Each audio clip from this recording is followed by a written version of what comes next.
Well, hello Dragons, and welcome to this instructional video for week 11, part 1, types of economic systems. The main idea behind this economics lesson is economies around the world answer the three basic economic questions differently based on the system they use.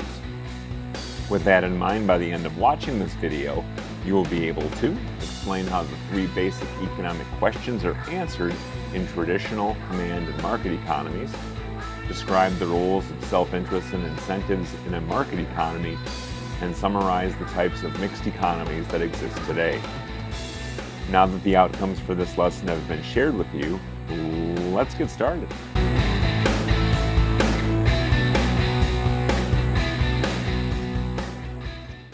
By now you should know that scarcity affects all aspects of economics, and that it requires economic actors, individuals, businesses, and government, to make choices.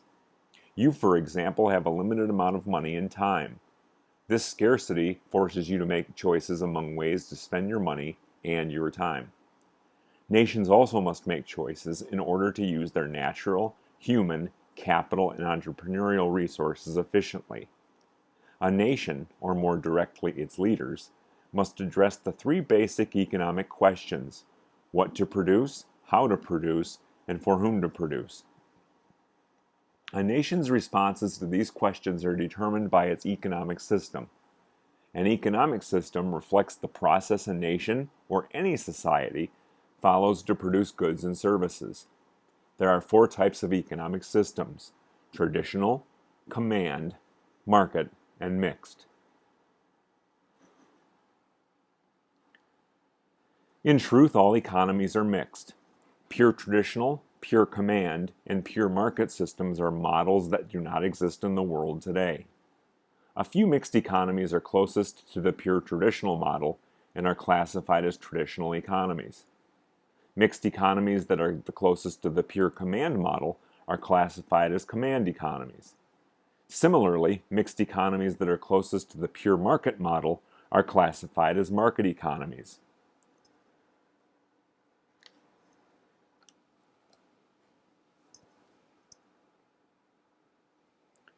As you might guess, a traditional economy is based on custom and tradition.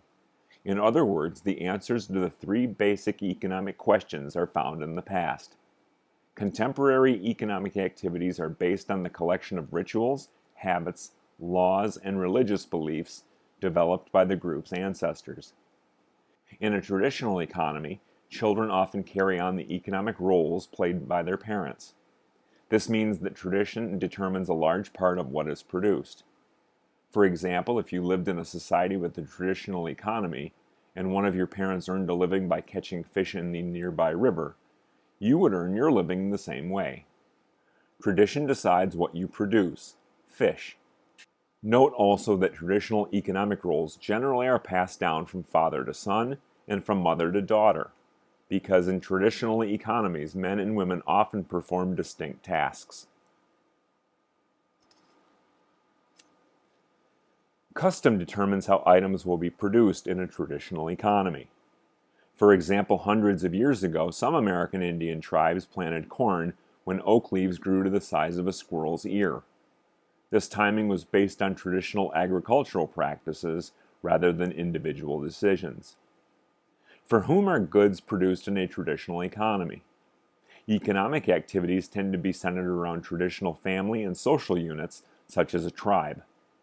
The goods and services that are produced are distributed among the group's members. By sharing products, members of a traditional economy work to maintain the entire group rather than just themselves. For example, members of the Inuit tribe in Canada share equally in the result of a hunt. When a seal or other large animal is killed, the meat is divided among the members of the hunting party. Hunters then share their meat with family members in an effort to help the entire community survive the harsh winter. Traditional economic systems still exist in parts of North America, Latin America, Asia, Africa, and Southwest Asia. For example, the Dinka of Central Africa herd cattle and grow crops on the southern plains of the Sudan, as their ancestors have done for centuries. Other traditional economies include the San of the Kalahari Desert and the Aborigines of Australia.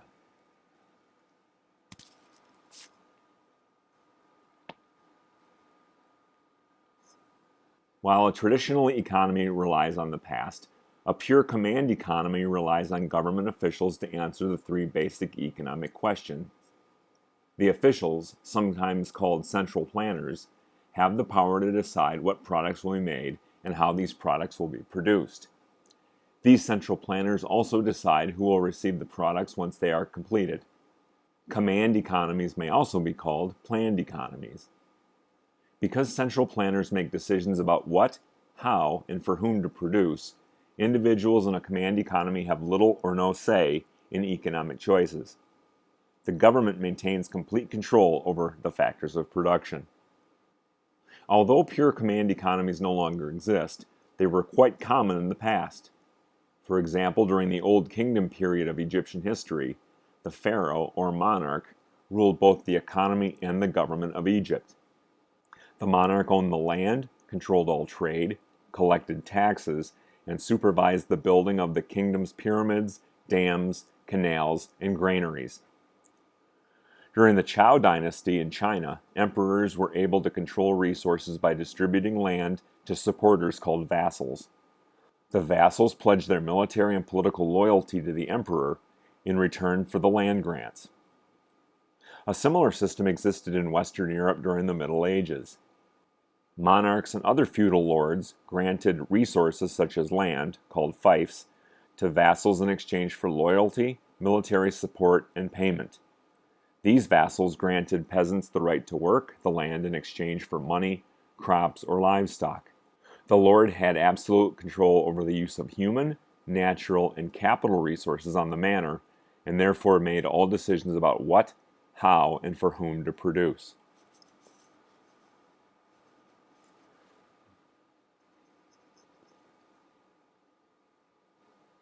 In a pure market economy, individuals answer the three basic economic questions. The government has no say in what, how, and for whom goods are produced, and the factors of production are owned by individuals. People can buy, sell, and produce anything they want. This free exchange of goods and services is referred to as the market. The market, which is sometimes called the marketplace, provides the only form of control over what goods and services are bought and sold. How does the market regulate economic activity? One of the first people to explain this process of market regulation was Adam Smith, a Scottish economist and philosopher. In 1776, Smith published his ideas in the book An Inquiry into the Nature and Causes of the Wealth of Nations.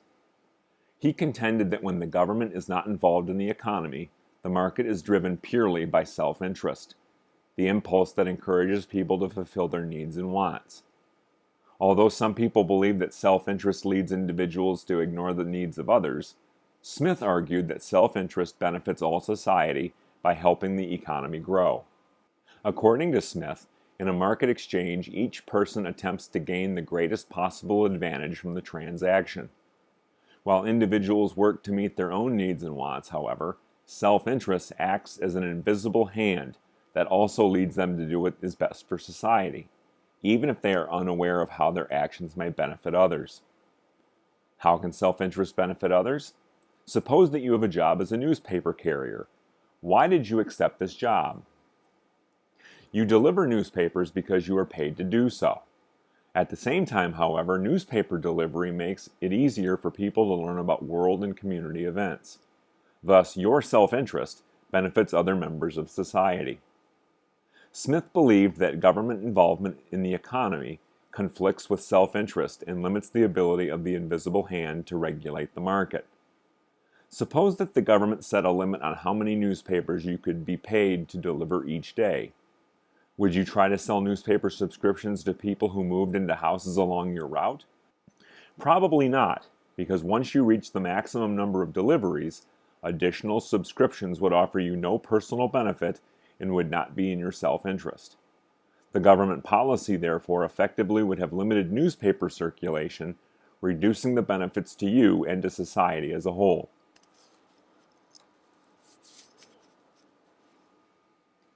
In a market economy, how do you decide what economic choices are in your self-interest?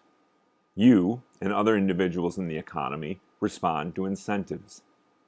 An incentive is something that encourages you to behave in a particular way.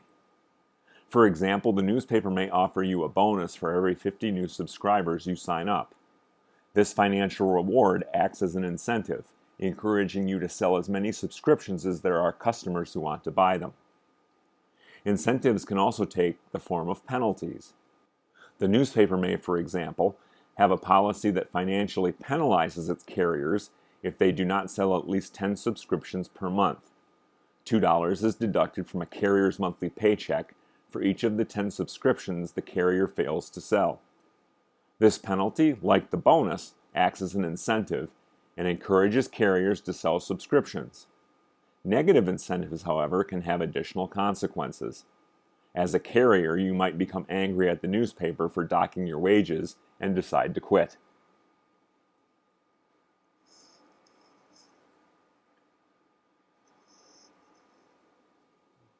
A mixed economy combines elements of traditional, market, and command economic models to answer the three basic economic questions.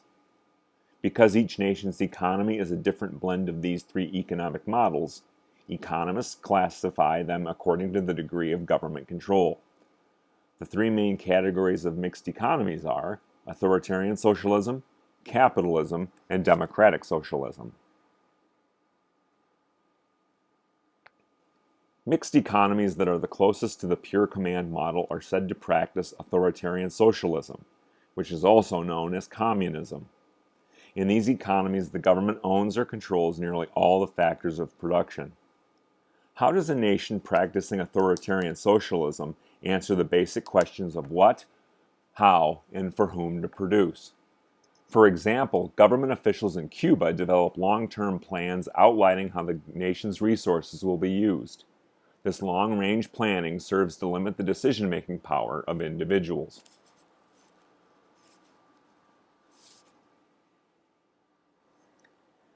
While economies closest to the command model are said to practice authoritarian socialism, those closest to the market model are said to practice capitalism. In an economy based on capitalism, individuals own the factors of production and answer the basic economic questions. The economies of the United States, Canada, Mexico, Japan, and Taiwan are classified as capitalist. For example, you can decide what to produce when you select a career. Your decision to be an electrician, an engineer, a reporter, or a fashion designer determines what is produced. This choice is not based on the jobs held by your parents and grandparents or on the national goals of a central planner, but on your interests and skills as an individual. Although the government of a capitalist nation may enact some regulations, its involvement in the economy is relatively limited. What is the government's role in a capitalist economy? Taxation and spending policies enable the government to provide a variety of services, including education, social welfare programs, and national defense. The government also may regulate health and safety standards in the workplace. In spite of this government activity, however, private ownership and free choice, rather than central planning, remain the basis of capitalism. The third type of mixed economy falls between authoritarian socialism and capitalism. In this type of mixed economy, called democratic socialism, the government owns some of the factors of production. In most cases, government ownership is limited to key industries such as electrical utilities and telephone networks, which are of national concern. Individuals are able to influence economic planning through the election of government officials. The economies of many European nations, including Sweden, Poland, and France, have included elements of democratic socialism. In addition, the economies of many of the world's less industrialized countries, such as Tanzania, Angola, and Mozambique, have been classified as democratic socialist.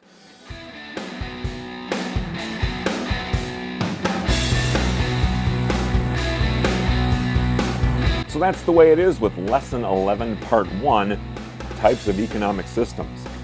At this point, you should know that traditional economies answer the basic economic questions based on custom and tradition, while command economies use government policies and market economies use individual decisions without government interference. Self-interest and incentives regulate market and market-like economies, and the government owns or controls nearly all factors of production in authoritarian socialism. Individuals own and control the factors of production with limited government involvement in capitalism, and some means of producing and distributing goods are owned or controlled by an elected government in democratic socialism. Don't forget to subscribe to my channel to have the entire catalog of economics videos available at your fingertips. Click the subscribe button and then click the follow bell to receive notifications as to when the channel is updated. Thanks for watching, and I'll catch you in class, Dragons. See ya!